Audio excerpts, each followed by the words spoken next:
Bien, estamos ya con Alfredo Barnechea, candidato de Acción Popular. Alfredo, buenas noches. Gracias por acompañarnos. Bueno, un gran gusto estar aquí. Alfredo. Siempre deslumbra la tecnología, así que... No. Alfredo, solamente para entrar en materia electoral, en las últimas horas, la gestión y también Acuña han comentado. Acuña dijo que espera invertir 15 millones de soles en su campaña presidencial. El señor José Luna, lo hemos dicho al principio, ha revelado que va a gastar en la campaña de Nano Vera García $2 millones y en la suya, personal, de congresista, $1 millón. ¿Cuál es el presupuesto que tienes tú? ¿Cuántos millones va a costar la campaña de Acción Popular? ¿Tú me has invitado acá para entrevistarme o para deprimirme? Para preguntarte. Nosotros somos un partido muy distinto, Alfonso. Nosotros somos un partido democrático, primero. Yo he ganado, yo soy candidato porque yo he sido electo en unas primarias universales con voto de los militantes, que es un caso que no sé, ningún partido de los que tienen candidatos ha hecho eso. Hemos ganado con mayoría absoluta. Somos un partido sin grandes recursos, ¿no? Para empezar, Fernando Belaúnde y Valentín Paniagua también, que es el otro presidente de Acción Popular, salieron del Palacio de Gobierno más pobres de los que entraron. Entonces, ninguno de los dos tuvo plata como cancha, ¿no? Y nosotros somos herederos de ese legado. ¿Los presidentes que han seguido a Belaúnde y a Paniagua han salido con más plata? Lo que sé es que todos tienen problemas judiciales. No hay ninguno que no tenga problemas judiciales. Es una tragedia del Perú eso. Y nosotros necesitamos volver a las prácticas de Belaúnde. Esa es la obligación que tengo yo. No tengo ni idea cuánto. La campaña nuestra hasta ahora no nos cuesta nada. Los viajes que hacemos mi vicepresidente y yo los pagamos nosotros. Nosotros no vamos a poder tener grandes recursos. Somos un partido. En 1956 Fernando Belaúnde dijo: estoy solo, sin matones, sin camiones, sin millones.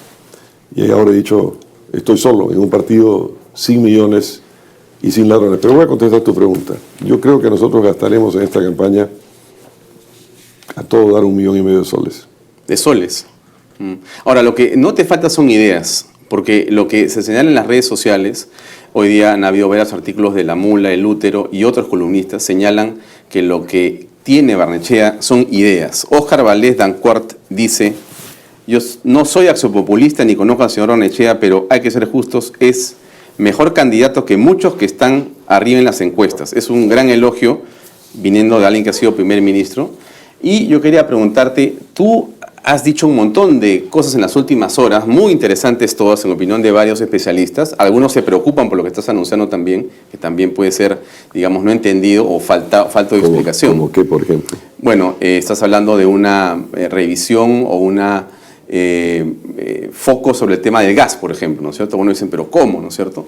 ¿Quién dice eso? Bueno, se señala, ¿no? Dicen, ¿quién señala? Bueno, personas que están interesados en son que... personas o que no saben nada del tema, o que están pagados por los intereses económicos que desvirtúan la realidad. Es decir, que este es un tema clamoroso para el Perú, y ciertamente hoy he pasado todo el día, no todo el día porque estuve en la televisión temprano y he estado, pero he pasado unas 5 horas estudiando las exportaciones de gas del 2015. ¿Qué encuentras y los números. Y ratifico lo que digo: lo primero que hago llegando a la presidencia de la República es renegocio el contrato del gas. Y déjame contarte algo. Ya que estamos aquí, quiero contarlo. No he contado esto nunca, lo voy a contar ahora. Yo estuve varios años trabajando, creo que tú lo sabes, en Washington, en el Banco Interamericano de Desarrollo. Yo tenía ahí 2 funciones. Yo era el asesor principal del presidente del banco para todos los asuntos políticos, globales, estratégicos, y era además director de las relaciones externas del banco. En la Dirección de Relaciones Externas tenía varias divisiones que me reportaban. Hay 2 muy interesantes. Una división es la que tenía que ver con conflictos, con los proyectos de desarrollo a los que el banco había prestado. Y había 88 proyectos de desarrollo. Yo identifiqué cuáles eran los conflictivos, los problemáticos. Visité todos los conflictos, todos los lugares de conflictos. Fue muy interesante porque me enseñó muchas cosas sobre eso. En proyectos de irrigaciones, proyectos de energía en toda América Latina. Y la otra división muy interesante y muy fascinante yo tenía varias personas que trabajaban en la relación con el Congreso americano. Y descubrimos que había una oposición importante al proyecto de Camisea en el banco. ¿Dentro del banco? ¿Tú sabes de quiénes? ¿No? De los ¿Oposición por qué? Bueno, es muy interesante. ¿Quién se oponía a desarrollar este proyecto? El representante de los Estados Unidos. Por un proceso que será largo explicar aquí. Si me pones una cara de sorpresa, pero esa era la realidad. Y entonces yo intervine ahí. Y el director de Americano era un puertorriqueño, Héctor Morales, que terminó siendo muy amigo mío. Y yo fui a buscarlo. Me dijo, oye, pero tú estás en el top management del banco, pero no estás en la línea de los préstamos. No, yo no tengo nada que ver con los préstamos, pero soy peruano, estoy muy interesado en el proyecto porque creo que es muy importante para el Perú.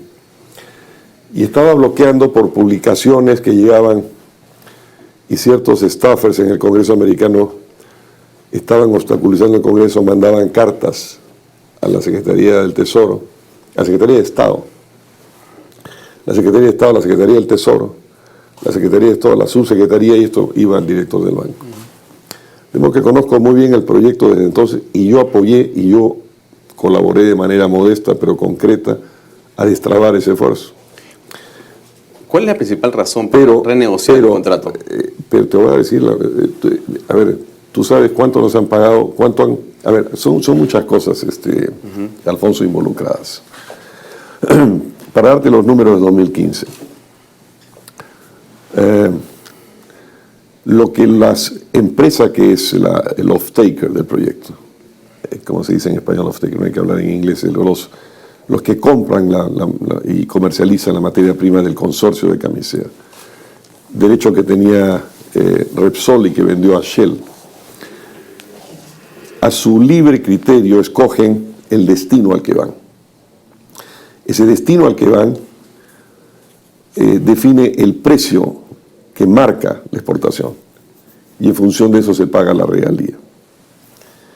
¿Tú sabes cuánto han declarado el precio marcador de todo lo que exportaron en 2015? No. 99 millones de dólares.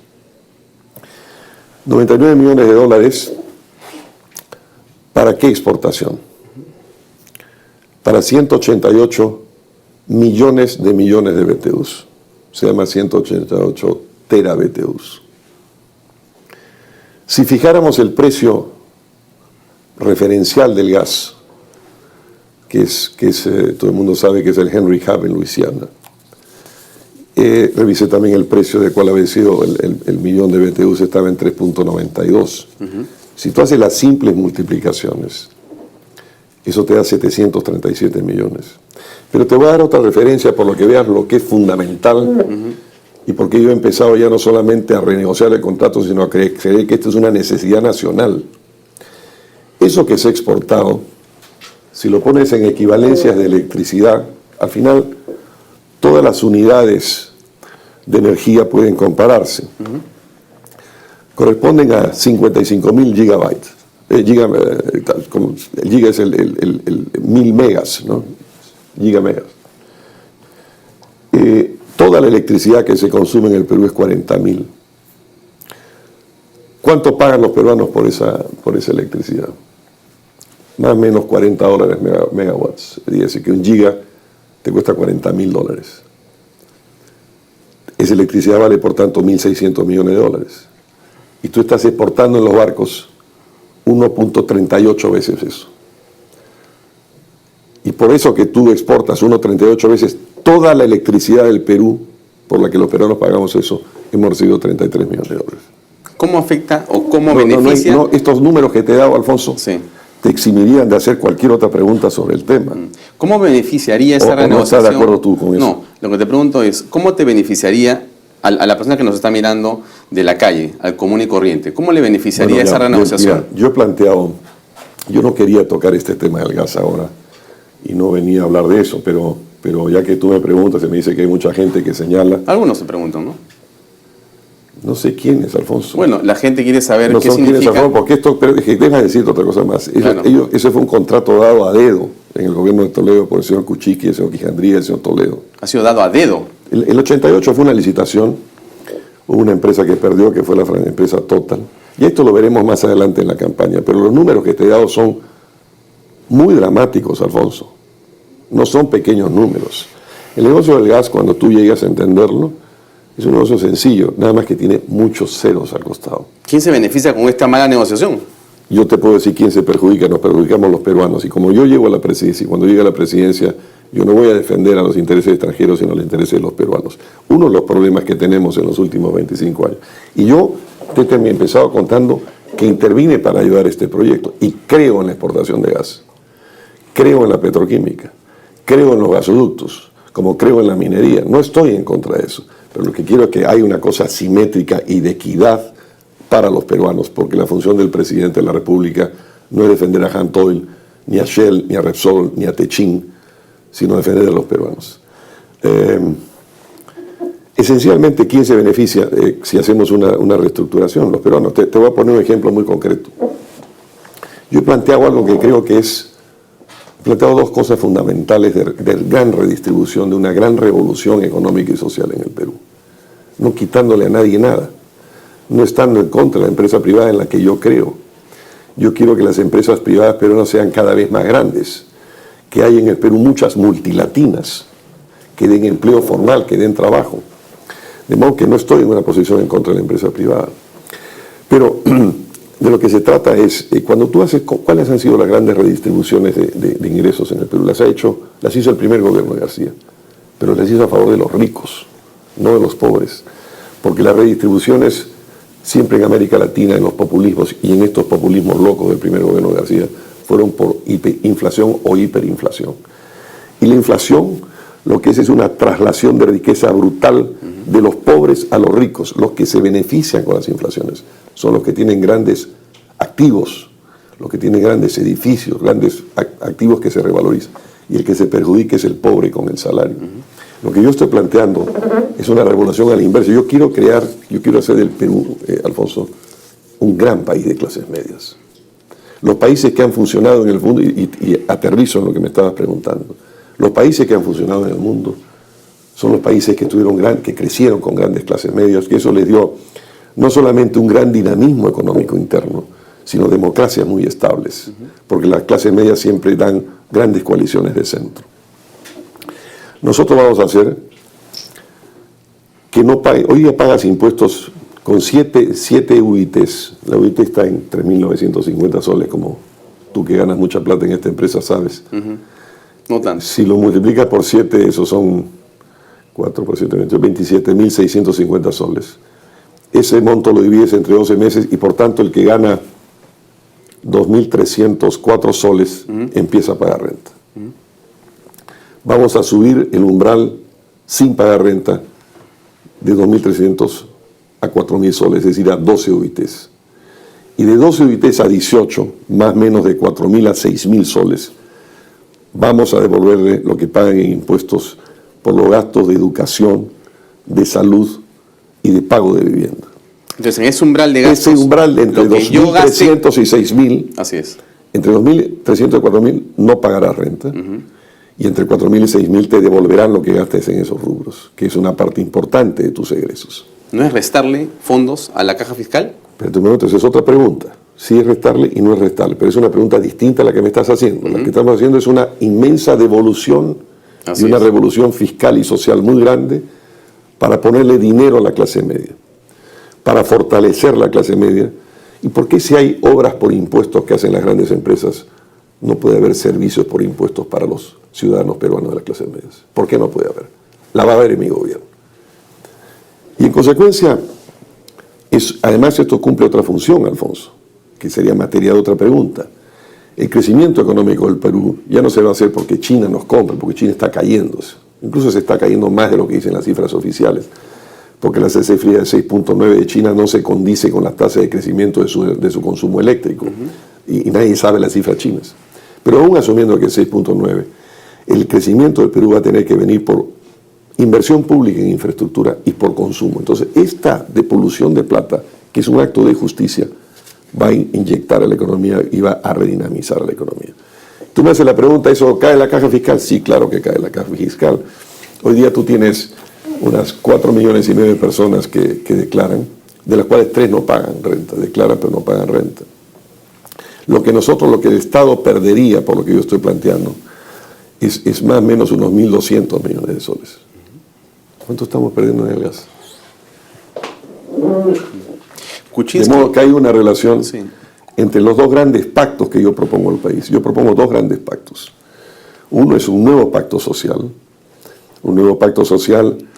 entre el Estado y los ciudadanos, y un nuevo pacto entre el Perú y las industrias extractivas. No para penalizar las industrias extractivas, para favorecerlas. Conmigo, si hacemos las cosas que hay que hacer, los proyectos paralizados se pondrán adelante, pero en condiciones de justicia y de equidad. Déjame terminar con una idea, si eres tan amable, que es la siguiente. En este nuevo pacto social, Alfonso, es una nueva manera, un nuevo trato, un nuevo deal, New Deal, hubiera dicho Roosevelt. El Estado le va a dar a los ciudadanos cosas que no le da ahora, pero naturalmente los ciudadanos también tienen que cumplir. He planteado, por ejemplo, porque he planteado otra cosa, he planteado un subsidio universal a los medicamentos básicos de las enfermedades más comunes del Perú. Estamos estimando con técnicos, con economistas y con médicos los números. Los números son increíblemente manejables. Pero tú, para que puedas acceder a esos bienes universales, vas a tener que formalizarte. Entonces estamos planteando, la PEA, la población económicamente activa, como tú sabes, más o menos de unos 16 millones de personas. Hay unas cifras muy distintas sobre la informalidad.